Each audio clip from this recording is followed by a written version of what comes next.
Hello everyone, मैं अर्चना वर्मा। पिछले video में हम लोगों ने कौटिल्य के सप्तांग सिद्धांत में 3 अंगों की बात कर ली थी।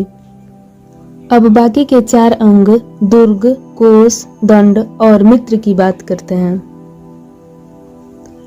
कौटिल्य द्वारा उल्लेखित राज्य का चतुर्थ अंग दुर्ग है।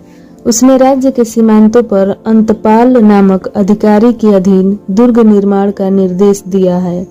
कौटिल्य के अनुसार राज्य की सुरक्षा के लिए सुदृढ़ दुर्ग आवश्यक है। ये दुर्ग हैं औदक दुर्ग जो जंगल या गहरी खाई से घिरा हुआ हो, पर्वत दुर्ग पर्वत श्रेणियों से जो घिरा हुआ हो, धानवन दुर्ग जो मरुस्थलीय प्रदेश में बना हो, वन दुर्ग जो बीहड़ जंगलों से घिरा हुआ हो। कौटिल्य ने राजधानी में मुख्य दुर्ग के निर्माण तथा उसकी संरचना का निर्देश दिया है। उनके अनुसार दुर्ग मगरमच्छ और कमल से भरी 3 खाइयों से घिरा होना चाहिए। शत्रु द्वारा दुर्ग का घेरा डालने के समय आवश्यक सामानों की आपूर्ति एवं आवागमन के लिए दुर्ग में गुप्त द्वार होने चाहिए। दुर्ग की पत्थर ईंट से बनी 4 दीवारी और दुर्ग तक पहुंचने की मार्ग में सैनिकों की तैनाती की जानी चाहिए। अर्थशास्त्र में वर्णित है कि राजधानी केंद्रीय स्थान पर बनाई जानी चाहिए। इसकी निर्माण योजना में विभिन्न वर्णों के लोगों, कारीगरों एवं देवताओं विशेषकर शिल्पियों के लिए अलग अलग क्षेत्र छोड़े जाने चाहिए। कौटिल्य के सप्तांग राज्य सिद्धांत में कोश 5वें अंग के रूप में उद्धृत है। राज्य के प्रत्येक कार्य के लिए धन आवश्यक है। कौटिल्य ने कृषि, पशुपालन और व्यापार को लोगों की आजीविका का मुख्य साधन तथा भूमि को राजस्व का प्रमुख स्रोत माना है। कौटिल्य के अनुसार कोश का संग्रह धर्म पूर्वक एवं न्याय संगत विधि से अन्न के षष्ठांश और व्यापारिक वस्तुओं के दशमांश को ग्रहण कर होना चाहिए। साथ ही कोश में प्रचुर वस्तुओं, सोना, चांदी, बहुमूल्य रत्न और सिक्कों का रहना आवश्यक है, क्योंकि कोश के अभाव में सेना रखना और उसकी निष्ठा प्राप्त करना संभव नहीं है। दंड अर्थात मुख्यतः सेना के रूप में सुलभ बल के प्रयोग की शक्ति का उल्लेख राज्य के 6ठे अंग के रूप में हुआ है।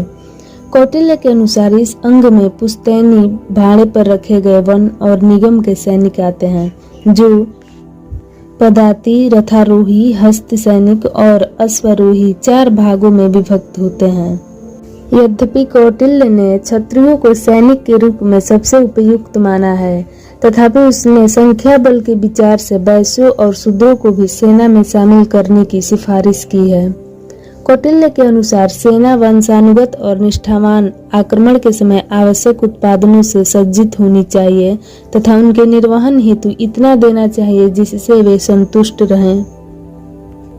अर्थशास्त्र में राज्य के 6ठे अंग दंड को न्याय से भी समीकृत किया गया है। अर्थशास्त्र में न्याय प्रशासन तथा धर्मस्थ और प्रादेष्ट्रीस नामक न्यायाधिकारियों का उल्लेख मिलता है। उसके अनुसार सजा या दंड विधि अपराध की गंभीरता, परिस्थिति, प्रकृति व अपराधी के वर्ण पर निर्भर करती थी। समान अपराध के लिए निम्न वर्ण के अपराधी को उच्च वर्ण के अपराधी की अपेक्षा कठोर दंड मिलता था। राज्य के सप्तांग सिद्धांत के संदर्भ में कौटिल्य द्वारा उल्लेखित 7वां एवं अंतिम अंग मित्र है। कौटिल्य के अनुसार मित्र कुलीन, दुविधा शून्य, महान तथा वंशानुगत होना चाहिए।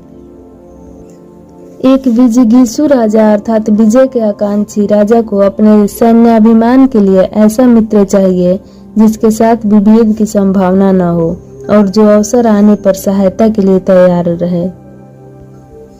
निष्कर्ष के तौर पे हम पाएंगे कि सप्तांग सिद्धांत विशुद्धता ब्राह्मण विचारधारा की उपज है, क्योंकि बौद्ध चिंतन में राज्य का एकमात्र लक्षण कर को माना गया है।